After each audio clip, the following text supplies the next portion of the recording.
Today on Refined, the Big Apple's loss is Seattle's gain. And I was just like so pissed off because we tried so hard to make that restaurant work. On the corned beef. Meet the East Coasters serving up New York attitude, one sandwich at a time. Then, I have never seen anything quite like this feat. a world premiere exhibit rolls into Seattle, but only Refined got the exclusive sneak peek. Plus, Love, Loss, and What She Wore, a groundbreaking new musical on the opulent life of Imelda Marcos hits town. Plus, I think we're good. Northwest scientists prepare to journey to the wreckage of the Titanic. Seattle Refined starts now. Hey everybody, welcome to Seattle Refined. I'm Gard Swanson. It's a moment we've waited a long time for. A one-of-a-kind exhibit will finally open to the public this weekend in Seattle. We're talking about the ancient Terracotta Warriors, and thanks to our sponsors at the Pacific Science Center, we're giving you an exclusive first look at this amazing display. It's awesome. I mean, honestly, it's fantastic. And today we are in the company of a charioteer. And charioteers were really important in the Qin army. They were actually, armies were based or sort of graded on the amount of chariots that they had. As you can see, this gentleman's holding his arms out because he's holding the reins to 4 horses. For the Pacific Science Center's Diana Johns, bringing the landmark world premiere exhibit of the Terracotta Warriors to Seattle is a labor of love. There are some stunning artifacts in this, whether it's a crossbow mechanism or some really beautiful Han pottery. There's just incredible artifacts in this. There's a big story being told. The Terracotta Warriors are part of a mystery that began 2,200 years ago in rural China, when the first emperor of that nation had 8,000 statues buried around his tomb. That's where they sat for centuries, in silence, until farmers stumbled upon them in 1974. Now, all these years later, the puzzle behind their existence continues here in Seattle. There are a lot of mysteries out there. And I think that that's actually the biggest thing, is that this story is not done yet. It's still being told. The archaeology behind that burial complex will be going on for generations. The artifacts arrived last week in Los Angeles, where crews escorted them to Seattle. Only Refined was allowed inside to get an exclusive first look. This time-lapse video shows the extensive work curators put into this setup as they work tirelessly to put the finishing touches on the exhibit. Artifact right here. What's going to go right here when I make that corner? So you're going to have a general right here. So generals were very important, of course, because they were helping to command Qin's army. So this section is about how Qin went about conquering the warring kingdoms. So what does the general weigh? How tall is he? And what can I expect? So most of the figures are about 6 feet tall, and they weigh, I think, about 300 or 400 pounds. And you can tell some of the difference in status on some of them by their hair or what they're wearing.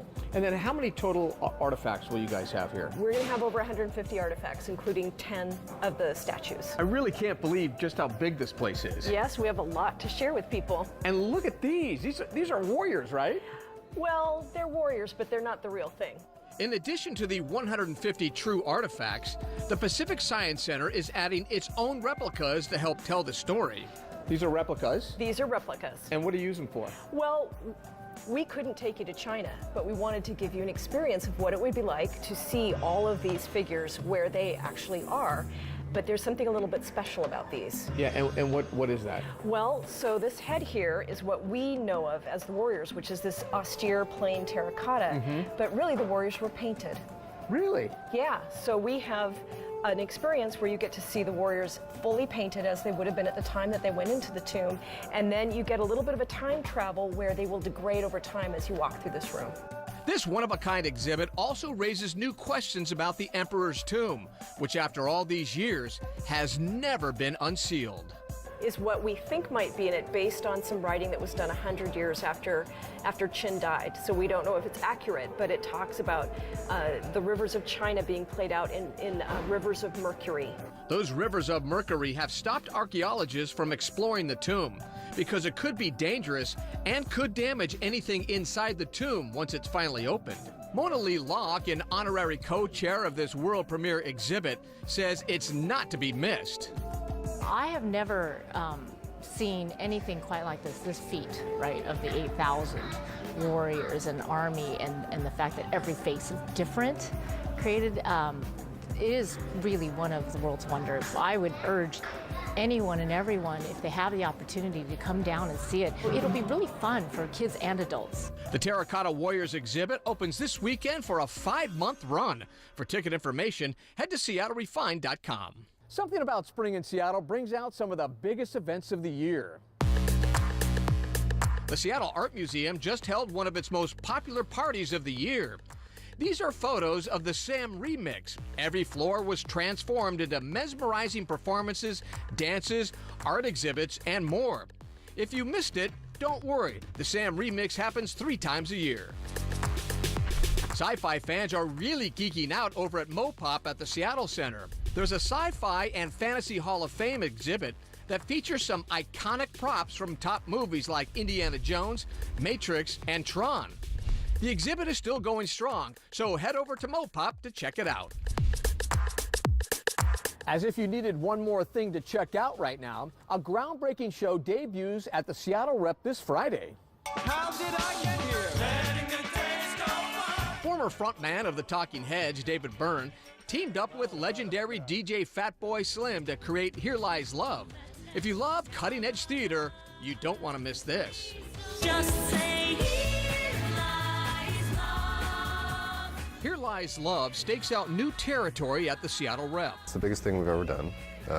We've never done this before. The David Byrne Fatboy Slim Paparetta shatters the normal parameters between audience and performer by converting the theater into a disco. I guess it's pretty original, although there's definitely inspirations. Way back in the day, once in a while, not that often, I went to kind of dance clubs, and sometimes it'd be live acts. And I thought I kind of liked the image of the live singer, backing tape, the audience down below all dancing. And I thought, what if you could continue that so that they were in character and they told a story, and there was just like one song led right into another. It's both this immersive experience where, you know, you're feeling the music, you're a part of the play itself as it's happening, but then there's also this very strong narrative element to it. I just love the show. I just find it's so rich on so many levels, and I think the Seattle audience is going to go crazy for it. Here Lies Love tells the story of the rise and fall of Filipino President Ferdinand Marcos and First Lady Imelda. Back in the day, I knew a little bit about Imelda Marcos, and that's the story is about her, former First Lady of the Philippines. And she was kind of a bigger-than-life person, known for saying outrageous things, known for her shoe collection, but then at one point I read that she loved going to dance clubs. I thought, she's got the music's an integral part of her life and maybe of her story, whatever that might be. So I did research for about a year and kind of figured, oh yeah, I think there's a story. There's a story here. Already a legend in the music world, for David Byrne, Here Lies Love is just another stop on his never-ending artistic journey. I think there must be some sense that when you're standing still, you're in trouble. Just, keep moving, keep pushing ahead, try things out, and if you might fail, but you're going to have fun. Tomorrow, we'll give you a behind-the-scenes look at the amazing set of Here Lies Love. And it's bigger than anything we've ever done at the Rep. It's a completely different kind of show. I think the audiences are going to be stunned when they walk into our theater and see the transformation. That's tomorrow on Refined. And for more details on the show, head to our website. Coming up on Seattle Refined, they say you learn something new every day. There's about 500 oysters in this bag. Wait until you see how oysters are grown. It's pretty cool. But first, it's a sandwich invasion of the surly kind. It's kind of messy, but it's worth it. Grab your napkins and get ready to be abused by one mean Sammy.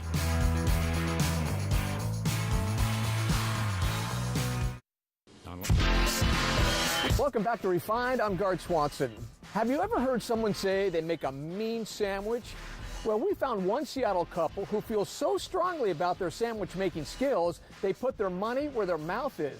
Refine's Carrie Brandenburg stopped by their New Ballard shop to see what everyone's talking about. And the sandwich is wonderful, and it's mean. Tucked away beneath the Ballard Bridge, Mean Sandwich is building a strong fan base. I ordered the steak tartare club. I love it. I think it's amazing. I got, what is it called? Midnight at the Oasis. Super tasty, vegetarian. Really loved it. It's kind of messy, but it's worth it. Husband and wife duo Kevin and Alex are finding happiness and success with their small shop, but the road here wasn't easy. Rave reviews oftentimes don't result in rave financial success, unfortunately. They owned a fine dining restaurant on the other coast in Jersey City that served up creative dishes, but it didn't click with customers. We were critically acclaimed and we were constantly getting good press. And it was like, we'd have empty nights at the restaurant. If it's just the critics liking us, like what are we doing? Yeah, what is the point here? I think we lost sight of what we intended to do in the first place, which was be a neighborhood restaurant. My family is here, I'm from here, and when we were sort of taking stock of our lives and deciding what we wanted to do next, Seattle was calling our name. And we are so glad they answered the call. New Jersey's loss is Seattle's gain. So we're making a mean sandwich, the Yes. namesake. Okay, Tell let's me do what it. goes into it. Okay, on the bun goes our homemade mustard. Okay, so So- is there deli versus yellow? Well, this is really spicy yellow. Oh. That's fresh mint. Mint, yeah, so mint and mustard, which sounds so weird. Then on the corned beef, we drizzle some maple syrup. Maple syrup, mustard, mint. So these are things that I think all in one sandwich, as individual elements, sound unusual. And then this like really bright pickled red cabbage. You get all these flavor elements that work together well. Here we go.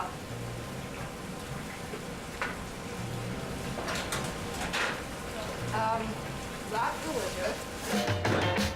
The sandwich is delicious, but can I just say, you had me at potatoes. These potatoes are delicious. So not only do you make a mean sandwich, you are also something that is oddly rare to find in Seattle, and that you are kid-friendly without feeling super kid-friendly. What was the story behind that? Well, it's the kind of restaurant that we like to go to. We have a 2.5-year-old. We love, going to restaurants where there's stuff that she can eat, stuff that she can do, so that we can drink a beer and eat a sandwich. I'm gonna have a mean sandwich. From the food, to the owners, to the atmosphere, it looks like the second time may be the charm for Kevin and Alex. Cheers. Is there a new restaurant you want us to check out? Let us know on our Facebook or Twitter page. Coming up on Refined, how much would you shell out to see the wreckage of the Titanic? Find out how much some curious folks are paying to be part of a local expedition to the world's most famous shipwreck.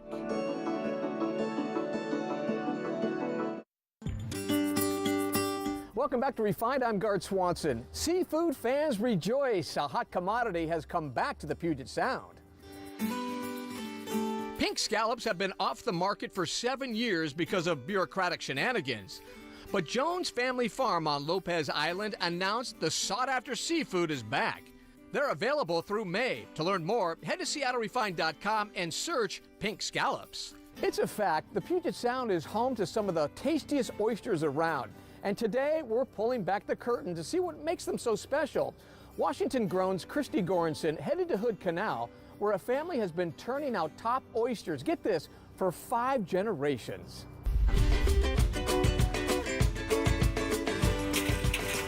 I'm here with Adam James with the Hama Hama Oyster Farms, and we are somewhere I have never been.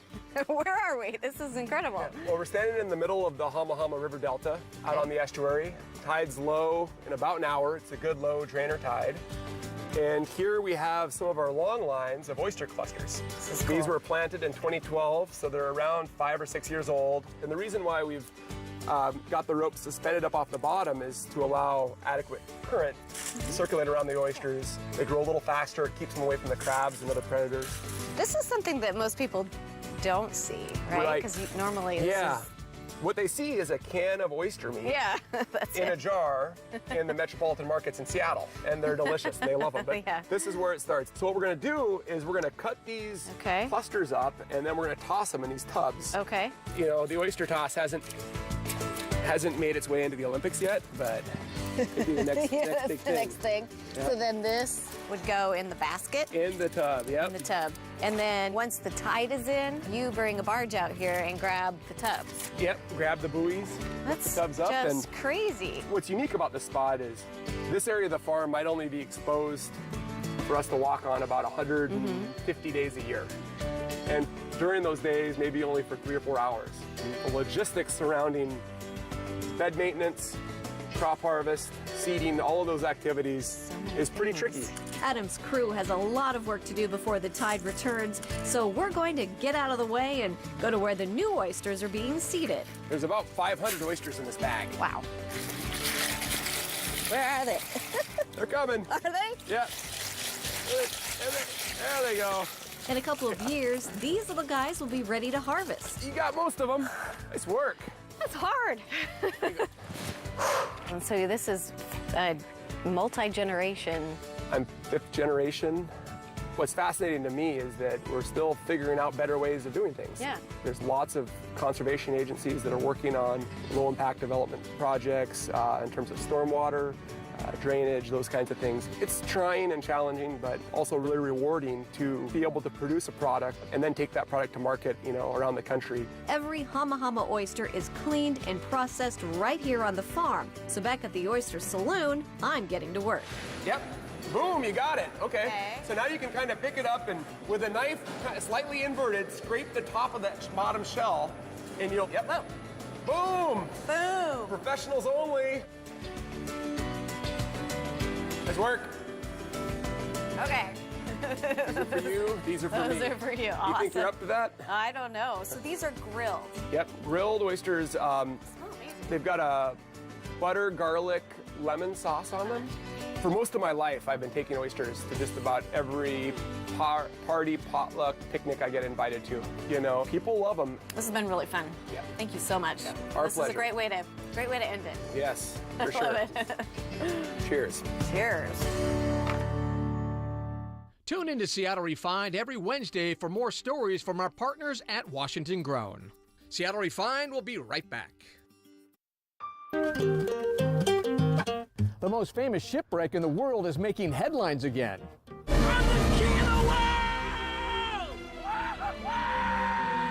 The tragedy of the Titanic was dramatized in the 1997 box office hit with Leonardo DiCaprio.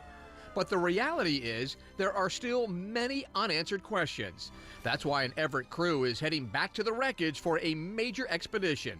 Como's Gabe Cohen explains why. I'll hand it over. I think we're good.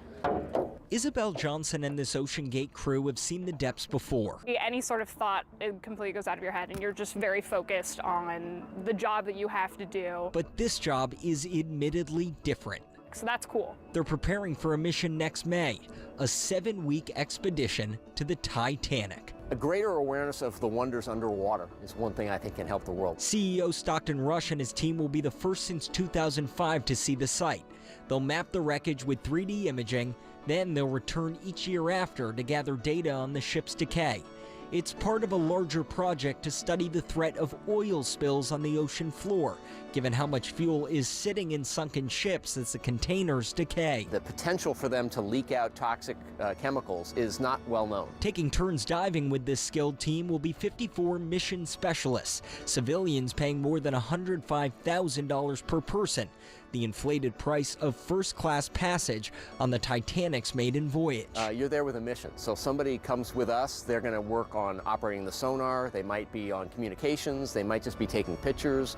In the meantime, these specialists are building a new sub, Cyclops 2, which can handle the 13,000-foot Atlantic depth. The key is know that the system isn't going to fail. It should be afloat by fall in time for test runs before it explores the most famous shipwreck in the world. All right, that'll do it for today's show. I'm Gart Swanson. We'll see you next time right here on Seattle Refined.